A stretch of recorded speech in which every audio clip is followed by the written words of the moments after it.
Ravi de vous retrouver pour ce second rendez-vous ici, quotidien, spécial Quai des Champs, foire agricole de Libramont. Alors vous savez que venir ici, c'est non seulement faire une série de découvertes, mais aussi et surtout profiter des bonnes choses de chez nous. Voici le menu du jour. Une émission spéciale vache. Vache à lait, vache viandeuse. Évidemment, le lait, c'est la première chose à laquelle on pense quand on pense aux vaches. Mais aujourd'hui, c'est un secteur qui est en crise et qui fait mal au cœur. La conséquence de la morosité de ce secteur du lait, ce sont ces rings vides, voilà, où ont lieu traditionnellement les concours de vaches Holstein qui n'ont pas lieu cette année officiellement, faute d'inscription. Mais nous avons heureusement trouvé quelqu'un pour venir nous rejoindre ici. Et Martine, merci beaucoup avec votre vache. Vous êtes ici de manière un peu symbolique. Vous êtes éleveuse de vaches laitières Holstein dans la région de Beaurain, Soyer, c'est ça? Soyer, oui. Voilà. Et vous êtes aussi juge? Oui, je suis aussi juge. Alors j'imagine que pour vous, c'est un peu difficile d'accepter évidemment qu'il n'y ait pas ces concours ici à Libramont. Quel est votre point de vue là-dessus? Moi, je comprends tout à fait parce que, évidemment, la motivation des gens n'est plus du tout là. On a beau être passionné, à un moment donné, quand la crise dure aussi longtemps, on commence à s'essouffler et on n'a plus trop envie de participer au concours parce que, déjà de un, ça prend du temps, ça coûte aussi de l'argent et on n'a quand même pas spécialement beaucoup de retours. Maintenant, c'est vrai, quand on est passionné, on a vraiment envie de montrer ces animaux, mais là, il y a des limites. Et on a atteint ces limites, je pense. Alors en 2009, vous étiez déjà là, comme juge d'ailleurs. C'était vraiment le démarrage de la crise, si je peux dire. Comment les choses ont-elles évolué jusqu'ici? Donc la crise de 2009 n'a pas duré trop longtemps. Ensuite, 2013 et 2014, ça a été des années correctes où on a pu se permettre d'avoir un bon prix du lait et de pouvoir payer ses factures, d'avoir une rémunération. Depuis fin 2014, le prix n'a fait que de chuter. Les coûts de production continuent d'augmenter et ici, on est vraiment au plus bas. Donc on touche entre 20 et 22 cents du litre et on n'arrive plus à payer nos factures, évidemment. Alors vous êtes un jeune couple avec votre mari, vous avez 2 jeunes enfants. Quelle est votre solution à vous pour subsister? Alors cette année, en fait, j'ai décidé d'un peu changer, bouleverser un peu notre façon de faire. Je me suis dit, pourquoi pas transformer? On a toujours fait du beurre chez nous, du beurre de ferme au lait cru. Et au mois d'avril, je me suis décidée de me lancer dans le yaourt. Voilà. Alors le yaourt qui a obtenu un queue de cristal. Oui, Hein? Avec grande surprise parce que vraiment je ne m'y attendais pas. Oui. Je suis vraiment novice là-dedans, j'ai commencé début avril. Et en fait, j'ai participé au salon C'est bon, c'est wallon pour faire déguster mon produit et voir un petit peu le retour des gens. Et c'est suite à ça que je me suis inscrite au coq de cristal en fait. Et puis voilà le résultat. Bon, et voilà, on va peut-être goûter un petit yaourt. La ferme de Roncherie. Oui, voilà, exactement. Je peux goûter? Oui, bien sûr, parce qu'il est allez-y. frais, j'adore ça, moi. Excuse-moi, ma fille, elle est toute bien sage, là, habituée au concours? Oui, elle est habituée au concours. Ah, je le garde. Je l'adopte. Bravo, merci. Merci aussi. Mais en attendant, je vous propose de regarder un reportage qui nous montre un petit peu les différentes pistes de solutions avec Vinciane Michel. Ce 18 juillet, l'Europe s'est à nouveau penchée sur le sort critique des producteurs laitiers. 11 millions sont débloqués pour la Belgique, une réaction trop timide pour beaucoup d'entre eux. Ce n'était pas ce qu'on demandait, ça ne représentera que quelques centimes aux produits laitiers. C'est toujours un plus pour l'agriculteur, bien sûr, c'est ce qu'il aura dans son portefeuille, mais quand, le temps que tout soit mis en place, je crois que l'agriculteur aura encore souffert pendant un trimestre, si pas plus. On aurait souhaité des manières de réguler la production, plutôt obligatoire que volontaire. On voudrait que pendant une période également transitoire, on oblige les producteurs à produire moins pour essayer de retrouver un équilibre sur le marché entre l'offre et la demande. Certains agriculteurs, comme Jean-Claude Willem, tentent de s'en sortir en misant notamment sur un lait de qualité et les circuits courts. Même si le lait est blanc partout, en Hollande ou en Flandre, ce n'est pas le même lait. Il est produit à base de maïs et de soya, dans des étables où les bêtes sont confinées 365 jours par an, ne voient jamais un brin d'herbe. C'est complètement à l'opposé de ce qu'on fait en Wallonie. Je voudrais bien qu'il y ait une volonté politique pour développer un label propre à la Wallonie et on pourrait dire toute la région de l'Eifel, une partie de l'Allemagne, du Grand-Duché, tout ça, pour avoir un label reconnu, lait produit à base d'herbe. Pour nous en sortir sur le long terme, on espère, en tout cas chez nous, développer un peu plus la vente directe. Donc on a déjà un distributeur automatique de lait. Les consommateurs commencent à en prendre conscience. Et c'est maintenant qu'il faut leur faire comprendre que leur santé est dans les circuits courts aussi. Président du Wallholstein Club, Jeunesse Pussemier se fait le porte-parole des jeunes agriculteurs et de leur désarroi croissant. C'est très compliqué de se situer parce que moi concrètement, voilà, j'ai repris une partie de l'exploitation, j'ai des investissements qui sont en cours et si demain ça ne va toujours pas mieux, je ne peux pas arrêter, comme ça.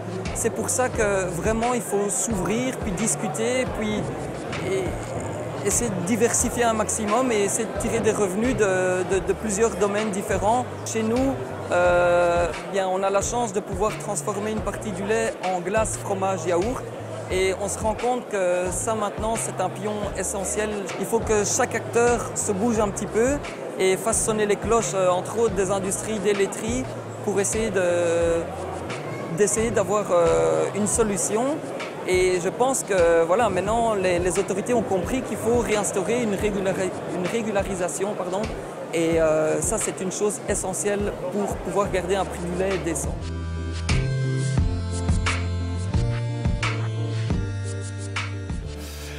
Alors du lait, on en trouve quand même évidemment ici à Libramont, notamment avec ces vaches montbéliardes qui sont particulièrement appréciées par les affineurs et par les producteurs de fromage.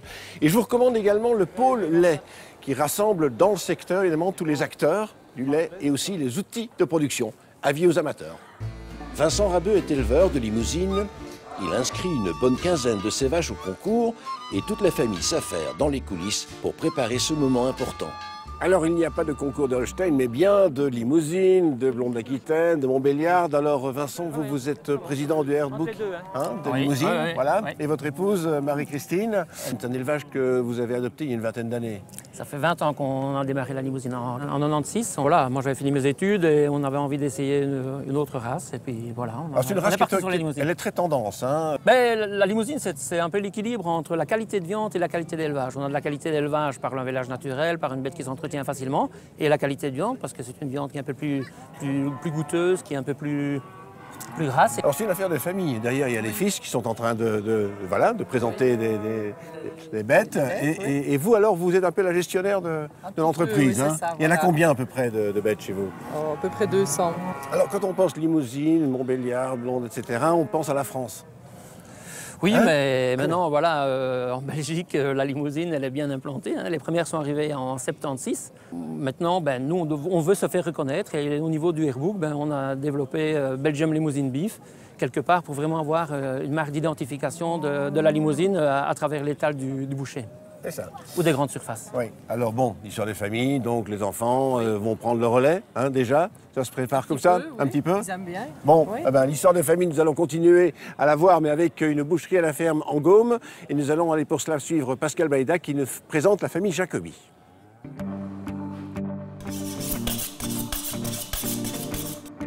Céline, du haut de ses 21 ans, pratique cette profession qui exige à la fois de la maîtrise et du courage. J'ai toujours su que je voulais être manuelle et je pense qu'il n'y a plus vraiment de discrimination au niveau femmes et hommes. Je veux dire, nous, on était à l'école, sur 18, on était 3 femmes, donc ça ne m'a pas choquée. Je m'attendais à être la seule, mais j'étais contente de voir qu'il y avait d'autres femmes qui s'initiaient au métier manuel, comme le métier de boucher. D'ailleurs, sur mon diplôme, c'est marqué boucher charcutier. Ils n'ont pas pris la peine de mettre bouchère.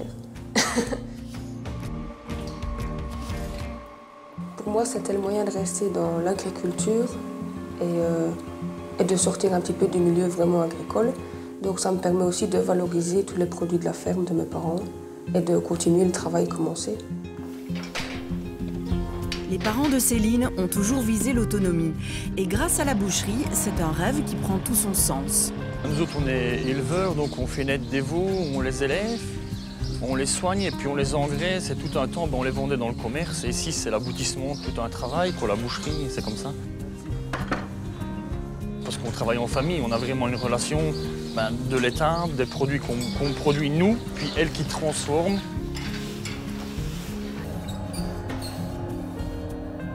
On peut toujours innover, on peut toujours inventer de nouvelles recettes, faire de nouvelles choses, répondre aux demandes des clients. Enfin, parfois, j'ai des gens qui me disent « on t'essaierait bien de faire ça ou ça ». Puis j'essaye, parfois c'est concluant, parfois un peu moins, et puis on fait avec. Ok, on fait comme ça. Le pomme de terre après. Après, oui. On s'occupe de tout. Ah, voilà Gérard. Travailler en famille, cela est certainement apprécié par les clients et les voisins qui se fidélisent au fil du temps. Socialement, c'est vraiment intéressant d'avoir le contact avec les gens. On ressent un peu du respect de notre travail, des fois, qui est des fois un peu pour l'instant souvent mis à mal au niveau de l'agriculture. Voilà, donc 2 jambons et un boudin blanc. Et voilà. Les produits sont de qualité, en plus c'est convivial. Donc on vient avec les enfants, ils peuvent aller voir les animaux, monter sur les tracteurs. Enfin voilà quoi, c'est sympa. C'est vrai qu'au niveau qualité, c'est incomparable par rapport aux grandes surfaces, quoi. Moi, c'est la première fois que j'ai la chance de cuire un steak et que la viande ne rétrécit pas, par exemple. C'est vraiment admirable et appréciable. La Gaume, qui compte parmi nos plus belles régions, est l'écrin de cette histoire familiale. Que cela soit au champ ou dans une prairie tranquille, le travail bien accompli est la meilleure des récompenses. On se remet parfois fort en question avec papa. On prend le temps d'aller voir les bêtes, on va dire plutôt tuer celle-là ou celle-là, même si celle-là est plus lourde, mais l'autre est mieux finie. C'est à la fois l'œil de l'éleveur, mais à la fois l'œil de la bouchère. Parce qu'après, c'est chez moi qu'elle vient. On a toujours travaillé en harmonie, comme ça, tous ensemble. Il faut que ça se passe bien, parce que contraindre quelqu'un à travailler, c'est pas... Il faut que ce soit une passion pour travailler dans l'agriculture. C'est pas suffisamment gratifiant pour pouvoir passer sur... que ça ne soit pas une passion, quoi.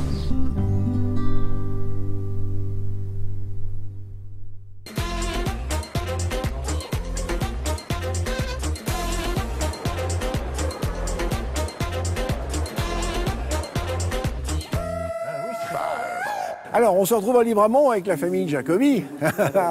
C'est quoi, c'est les vacances? Oui, c'est nos vacances. Tous les ans, on vient 3-4 jours à la foire, quand le temps nous le permet. Ah, pendant toute la foire? Oui, toute la foire. Ouais. Ah, c'est génial ça. En famille? En famille. Et alors, qui s'occupe de l'élevage? Vous rentrez chez vous le soir alors? Oui, voilà. Ah, oui, on a, le matin, on s'occupe de le travail qu'on a à faire, et puis on va à la foire. Et puis le soir, il n'y a pas trop de travaux cette saison-ci dans les bêtes, donc ça va. Quoi, ça. Et Céline, la boucherie fermée alors? Oui, fermée. On s'accorde un week-end pour pouvoir profiter pleinement de la foire. Vous avez beaucoup de vacances comme ça? Non, la foire, c'est pas mal. Oui, c'est ça. Oui, c'est pas mal. Hein. Alors là, je m'adresse à la bouchère. On est devant un sujet assez exceptionnel, là, ici derrière. C'est à peu près quel poids 1450 kilos, oui. 1450 kilos, voilà. Et là, 3 ans. 3 ans. Beau bébé, hein? Ouais. 1m71 au garrot. Et pourquoi la blonde d'Aquitaine? Parce que papa? Oui, parce que papa et puis parce que la viande correspond vraiment à la demande des gens. On a des très bons rendements au niveau des morceaux nobles. Chut. On remarque bien ici, par exemple, avec la longueur de la bête, on a énormément de beaux morceaux au niveau des entrecôtes, etc. Et puis c'est une viande très fine, très savoureuse. Eh ben, donc on a bien compris, hein, vous allez maintenant continuer à vous balader, évidemment. Oui. Quant à nous, eh ben, on va terminer et clôturer cette émission et nous allons pour ça aller au concours.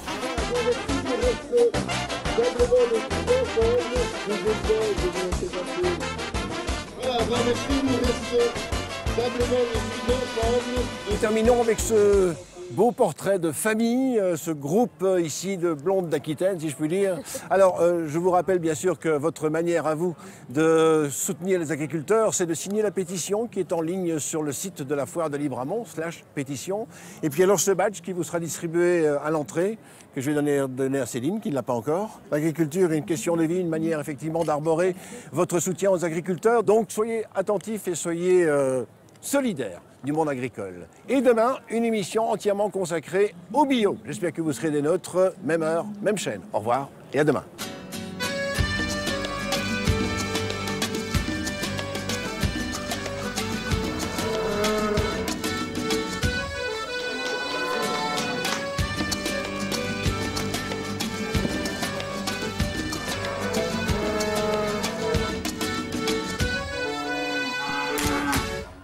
Faire une annonce pour dire que c'était des sons